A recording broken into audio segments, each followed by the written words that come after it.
Seja muito bem-vindo ao programa Em Foco. Nas noites de sexta-feira, na Regiões TV, os temas que estão a marcar a atualidade, estamos a falar dos espaços do Porto. E eu descobri durante o intervalo, dizia-me aqui o arquiteto Macena, que é possível avançar com as obras do Bolhão sem dinheiro. Que milagre é esse, arquiteto? É muito simples. O mercado tem atividade, tem comerciantes.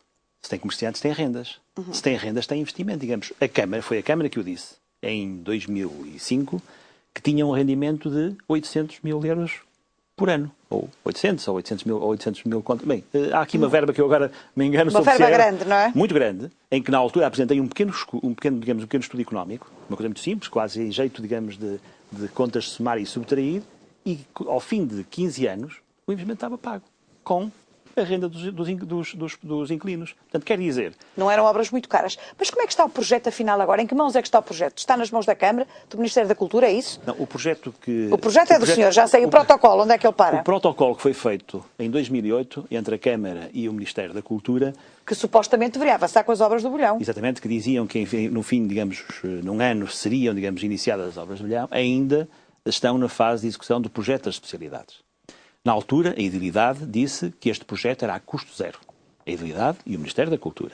O certo é que já lá vai 1 milhão de euros. Mais 1 milhão de euros só para projetos. E assim lá se vai gastar o dinheiro dos E a obra, em vez dos 12,5 milhões de euros que está previsto no projeto que a cidade tem, que é o projeto da cidade, aprovado, pago, custava 12,5 milhões e este agora vai custar 20 milhões. E quem é que fica responsável? Quem é que se responsabiliza por essas coisas? Deve ser porque há uma diferença muito grande. Eu também acho que sim. E nós sim. é que pagamos, não é? Eu também acho que sim.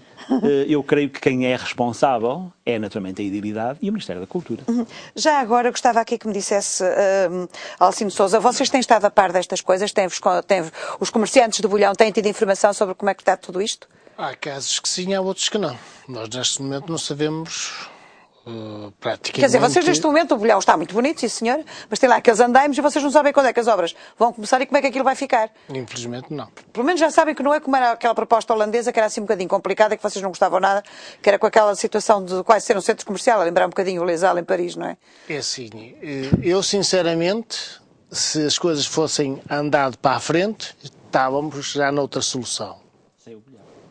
Agora, sem o Bolhão, não é bem assim. Mas agora, se me disser assim, o projeto estava feito, tenho lá uma planta, se não é uma planta, é uma fotografia, a base daquilo que era, o Bolhão não ia abaixo. Agora, o miolo, sim. Sim, isso a parte já interior, digo sim. Não é? O miolo ia deitar abaixo para fazer parque de estacionamento. Inclusive porque isso era normal. O Bolhão ia ter habitação. Agora, sim, é um aspecto muito curioso. Habitações era escritórios. Não, o meu não, o projeto do Tramcron. Era escritórios. Não, agora, nós, perante isso, acabou esse projeto, os comerciantes estão a sofrer. Claro. Sempre. E neste momento Estão a sofrer desde estão 1998. muito menos do que ao que estava. Claro. De 440 comerciantes, como o senhor arquiteto disse, e havia... Diga ali para aquela câmara, momento, para os nossos espectadores, quantos comerciantes, só um instantinho, quantos comerciantes é que eram e quantos comerciantes estão agora no Porto? 440 comerciantes era o que tínhamos, neste momento estamos à volta de 100. E possivelmente reduzir brevemente mais. Porque não é possível nós, comerciantes, continuarmos na situação que estamos. E lamento imenso que isto continue. E peço, mais uma vez, tenho feito vários pedidos, a esta cidade do Porto, à nobreza da cidade do Porto, ao governo português, ao Presidente da República, ao Presidente da Câmara, ou ao Executivo da Câmara, de uma vez por todas, olhem para dentro do mercado, façam alguma coisa. Porque se aquele centro, se aquele espaço for renovado, dá outra vida ao centro da cidade do Porto. Não só para os comerciantes de Bolhão, mas sim para a cidade, para os turistas, para os clientes e para todo o nosso Portugal e para a economia portuguesa. E isto é dito de uma maneira que não engana ninguém, não é de uma forma como os políticos às vezes falam, não é, Agostinho? Isto é a verdade das coisas, nua e crua, com a emoção que as coisas têm, quando se sentem do coração. Eu sentia. Exatamente. Eu sentia. Este apelo que ele faz do mercado do Bolhão... O Bolhão é um monumento fantástico e, de facto, é triste ver a situação em que está. e sobretudo não sabendo qual é o futuro do bolhão. Mas eu acho que também, e para não falarmos só no bolhão, claro, com certeza, eu acho que era melhor dos também conversarmos um bocadinho sobre agentes do Porto. Porque era preciso saber porque é que as pessoas saíram do Porto. Era preciso, é um trabalho que eu quero ver se faço, se consigo fazer. Porque também era engraçado, porque eu acho que a população da Baixa do Porto está envelhecida. É envelhecida. É por isso que estes magníficos edifícios que estão a cair aos bocados estão desertos, porque os senhores que viviam lá já morreram. E os netos e os filhos não querem tomar conta daquilo. Foram para a periferia, é isso? Exatamente. E porquê? Pois, eu não sei, mas era preciso fazer um estudo. Quer dizer, eu poderei aventar aí algumas hipóteses. Já agora gostava de saber a tua opinião, porque basicamente há a questão laboral. A primeira questão é que os prédios são velhos e as pessoas têm que fazer obras. Portanto, obriga a um investimento. E, portanto, nem toda a gente quer investir num edifício antigo, que eu acho que é muita pena, porque eu, por exemplo, se tivesse possibilidades, há aqui alguns prédios da cidade do Porto em que eu investia sem problema nenhum. Mas, se me permite, acho que o governo português, isto não é só na cidade do Porto, é em Lisboa, claro, que desse incentivos para que os senhorios fizessem obras nos prédios. Porque há edifícios muito lindos que neste momento estão em ruína.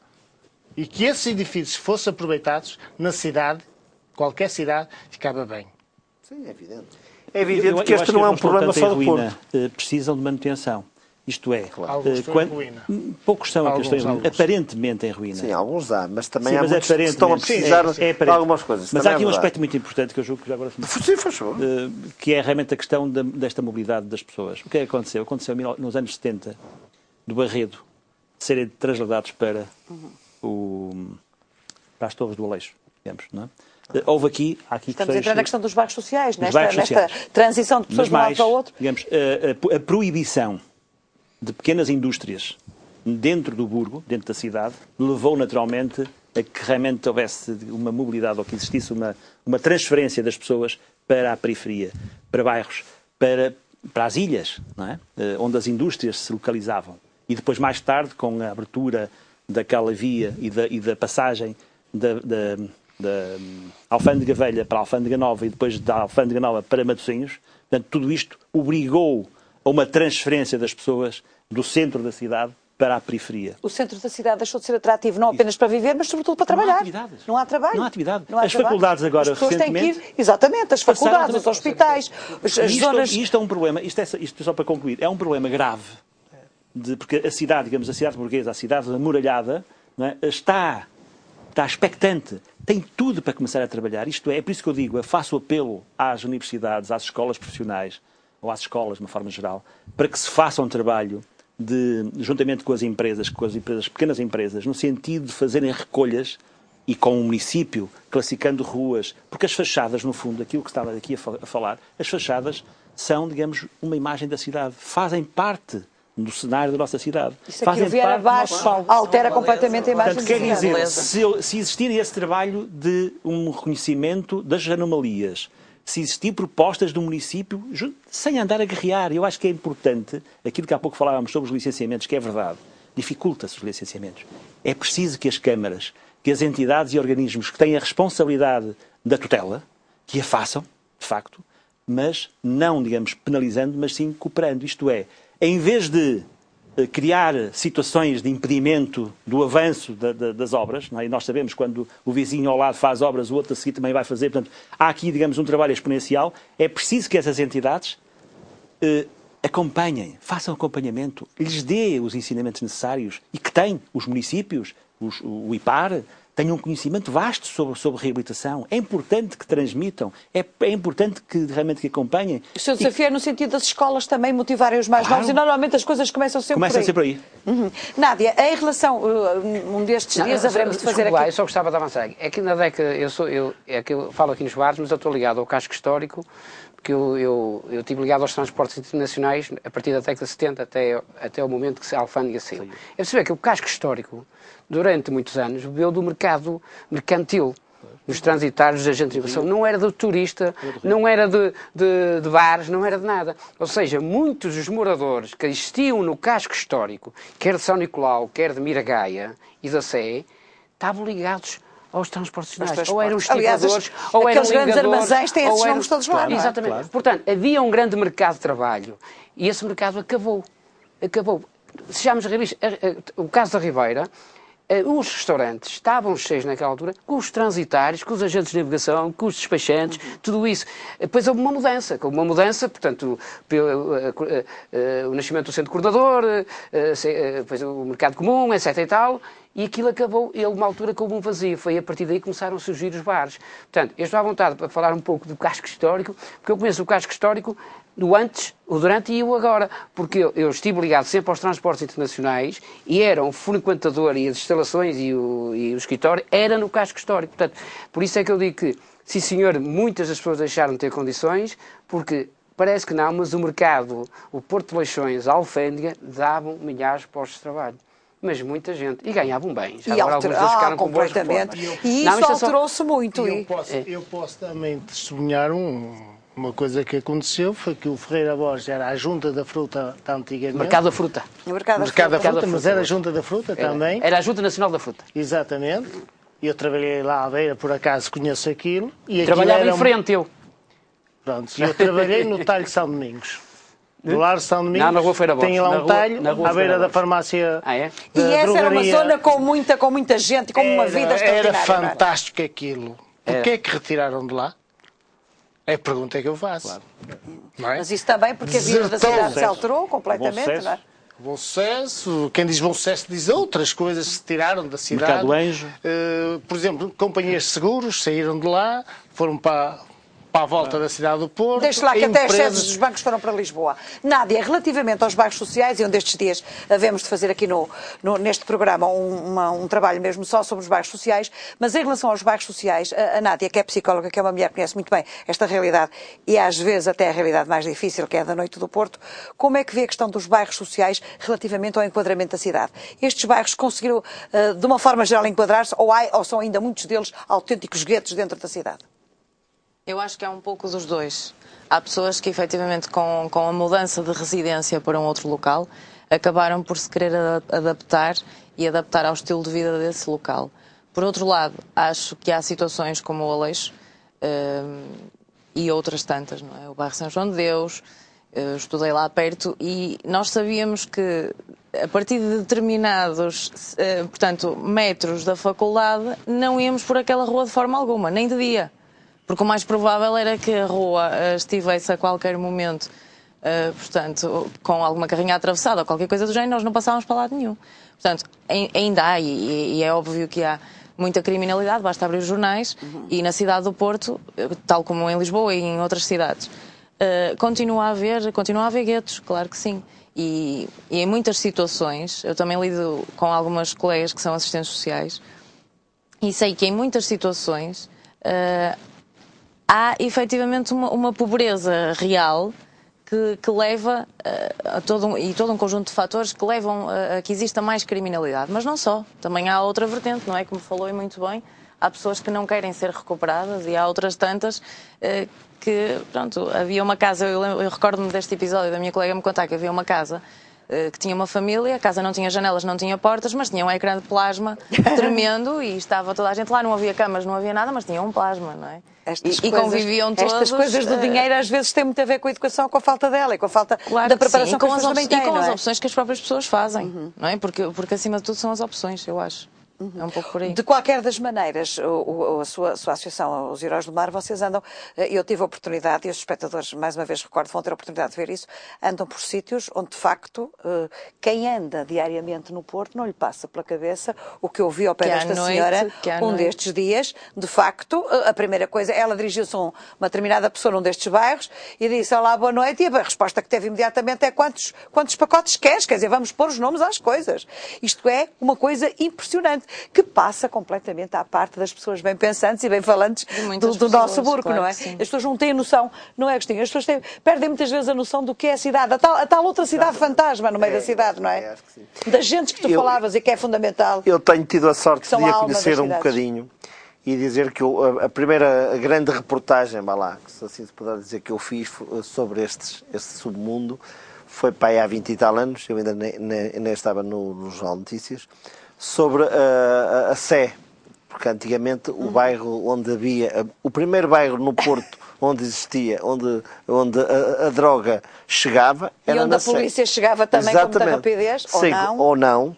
E eu posso dizer que eu, por exemplo, no desenvolvimento de um trabalho que fiz, cheguei a dormir na Avenida da Ponte, naquelas barraquinhas que havia das vendedoras da Rua Escura, não é? Tinha ali, porque ali estava muitos toxicodependentes, portanto, da primeira vez que eu fiz esse trabalho, estava muitos toxicodependentes que estavam ali precisamente à espera que a droga chegasse à meia da noite. E, portanto, acabavam por dormir ali um bocado, mesmo à espera que a droga chegasse. E, portanto, isso não me surpreende, a droga nestes bairros. O que é lamentável é que estejam a desenvolver. Agora, não é apenas só na Sé. Eu, sinceramente, agora já não sei se na Sé existe ainda. Quer dizer, já dormes em sítios mais sossegados, já percebemos. Sim, em minha casa agora, que é mais sossegado. Mas, sim, mas essas experiências é que enriquecem também uma pessoa, não é? Eu achei que era a melhor forma de conhecer de perto essa realidade, porque nós não nos podemos esquecer, nós não podemos ser egoístas, nós não podemos virar as costas a um problema que existe todos os dias, que é quando nós vamos embora dos empregos para o calor dos nossos lares, estão pessoas a dormir ao relento. Não é? A dormir, eu não sei se dormem, se calhar as que dormem. Tu percebeste, tu ficaste nessa situação, quer no Porto, quer em Lisboa. Há grandes diferenças ou estas pessoas que vivem ou sobrevivem desta maneira têm pontos muito comuns, seja no Porto ou em Lisboa? A primeira grande diferença que eu senti foi no convívio com as pessoas. Eu, em Lisboa, fui à estação de Santa Polónia e disse que tinha acabado de chegar no comboio e tal, e que precisava e que queria sair do Porto e queria viver em Lisboa, e perguntei-lhes como é que eu me podia desenrascar ali. E eles arranjaram logo, indicaram-me logo uma série de caminhos, desde ir arrumar automóveis para Camões, desde vender AX, mas aí precisava de um investimento, desde me indicar, quer dizer, tive uma... e depois também me indicaram, e foram solidários, via-se que havia algum espírito de solidariedade entre essa gente, que indicaram-me todos os caminhos onde eu podia ir, onde eu podia comer uma refeição. Exatamente, onde podia ir dormir, e portanto tive logo um convívio, coisa que aqui no Porto foi mais difícil. Aqui as pessoas são mais isoladas, mesmo, é evidente que eu no segundo dia ou no terceiro que já entabulava conversa com outras pessoas. Até porque em Lisboa apanhaste pessoas que não eram só de Lisboa, pessoas provavelmente de vários países também, sim, não? Sim. E também apanhei, sobretudo, pessoas, sobretudo esta última fase, pessoas que não estavam diretamente ligadas ao álcool nem à toxicodependência, mas eram as tais pessoas que vinham que tiveram azares na vida, que por outros motivos ficaram sem emprego, sem habitação, e viram-se de repente na obrigação de sobreviver recorrendo a estas instituições. Sabes, Agostinho, sabem, senhores espectadores, outro dia vi uma reportagem, penso que foi na RTP, sobre a Irlanda, que me pareceu verdadeiramente assustadora. Aquilo que tu te referes agora, de uma cidade fantasma, dentro de outra cidade fantasma, e pergunto-me, arquiteto, nos tempos que se avizinham, corremos um bocado de risco de termos estas cidades fantasmas mesmo ao lado de casa, não é? Eu acredito que não. Eu vou ter, digamos, uma atitude... Ainda bem. Acredito que as pessoas vão... Dê-nos um bocadinho de esperança, que também é preciso, é bem preciso. É fundamental, isso. é fundamental. E peço desculpa, já agora há um aspecto que ele aqui referiu agora, que é interessantíssimo, é que mesmo entre esta gente da rua, às vezes há uma grande solidariedade que não existe entre as outras pessoas que supostamente vão comer a bons sítios e vestem-se muito bem, não é? Como sabe, eu estou no centro histórico, não é? E realmente sinto isso. A solidariedade é muito grande. Digamos, a respeitabilidade entre as pessoas é muito grande, contrariamente àquilo que possa pensar. Como em todo lado. Há pessoas que podem realmente não exercer a sua cidadania como deve ser, mas a maior parte delas exercem muito bem. Eu tenho esperança, naturalmente, e aqui faço o apelo novamente às escolas, às faculdades, que venham à cidade. que venham à cidade e comecem a perceber realmente os fenómenos sociais, culturais e económicos. E tentem, com as atividades económicas, com as pessoas que estão no mercado, que estão, digamos, com alguma dificuldade, mas estão com muita esperança também e que querem realmente desenvolver, que venham à cidade, que percebam isso e que tentem criar aqui, digamos, uma ação solidária, uma ação onde realmente se possa começar a recuperar toda esta entidade que tem tudo o que é necessário para se iniciar, enquanto nas periferias, nos bairros sociais, massificou-se, portanto não há atividade. No centro histórico, as pessoas dormem, somente são dormitórios. É. Ainda existe, arquiteto, falava-se muito que há uns anos atrás, por exemplo, na zona industrial em Lisboa e tudo isso, nos grandes dormitórios. Isso hoje é uma realidade já diferente, não é? Não está tão diferente assim. Não é? A diferença que há é que a mobilidade, digamos, entre locais exatamente, é mais rápida. Maior, é mais rápida, é mais rápida, não é? por isso, portanto, o tempo encurtou, portanto, as coisas são diferentes. Mas, no essencial, aquilo que é estruturante numa sociedade, que são as atividades, todas as atividades económicas, culturais ou sociais, são as associações onde realmente o espírito de solidariedade é fundamental e que, neste momento, elas existem no Porto. As associações existem quase todas, só que estão... Esta que temos, a questão que temos estado também aqui a falar... Está expectante. São, exatamente, e partem da vontade das pessoas, independentemente das organizações, enfim, governamentais ou quaisquer outras. Eu sei que... Agora, a solidariedade. Nós tivemos uma ação aqui em 2009, que foi fazer a limpeza no casco histórico do Porto, e o perfil que nós pretendíamos das pessoas eram pessoas desempregadas e alguns deles andavam ali a arrumar carros. Isso ainda durou 6 meses ou 7 ou 8 meses. Mas sabem que o maior obstáculo que essas pessoas encontraram para trabalhar, para fazer a limpeza ali, eram precisamente de pessoas de lá também. Ou seja, vinham sempre criticar que ele não estava a varrer, estava a beber.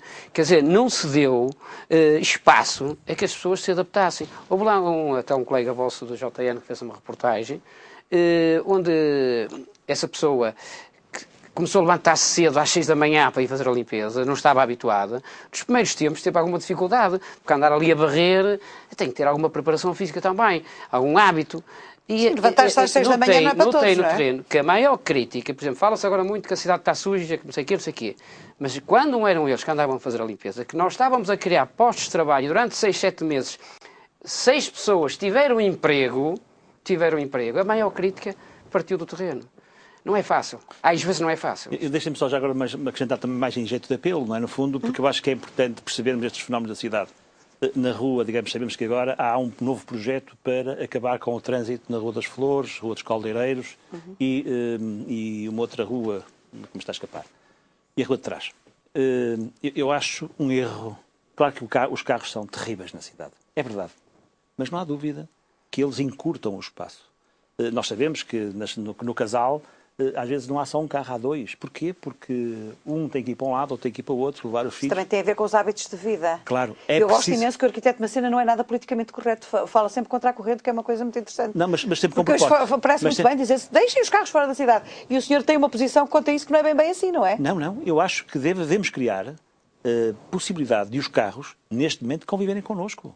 Porque é a realidade. Aliás, eu falei com os comerciantes da Rua das Flores, como sabe.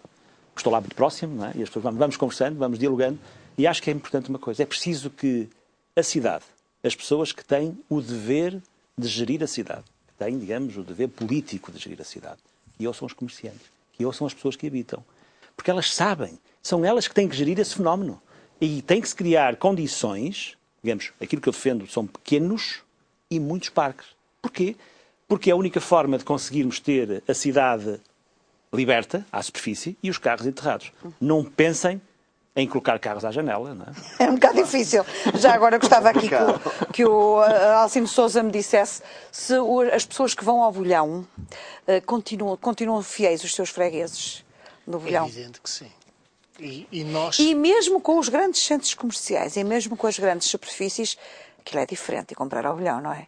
Totalmente diferente, porque as pessoas são melhor atendidas, têm produtos nacionais, a qualidade da hortaliça, da fruta, é totalmente diferente do... Ainda há pregões? Ah, sim senhor, e vai haver. E há cheiros de bolhão que são inconfundíveis, não há nada de igual em parte nenhum do Não é mundo, igual. não é? Musicalidade fantástica. Agostinho, eu pedia-te, assim, quase que em jeito, de terminarmos este nosso encontro aqui sobre os espaços do Porto e de um aspecto que tu referenciaste que me parece tão interessante e tão importante, das pessoas. As pessoas do Porto podem ter esperança um bocadinho a melhores dias? Eu acho que sim. Temos que ser otimistas, e eu sou otimista. Mas acho que, de facto, ultimamente o Porto tem vivido de boas intenções e da prática não existe. É de facto lamentável ver, eu continuo e eu insisto, é lamentável ver mesmo a chegar ao final. ver uma cidade envelhecida, com monumentos fantásticos, com gente fantástica, com edifícios fantásticos, e quem de direito o poder, as instituições, a edilidade, como aqui já foi dito, não faz o que devia fazer e o que lhe compete. Agostinho, muito obrigada a todos pelas vossas chamadas de atenção sobre os espaços do Porto e, sobretudo, sobre agentes do Porto, que são agentes desta cidade, como tantas outras cidades do país. Assim, em especial, muito obrigada, até para a semana.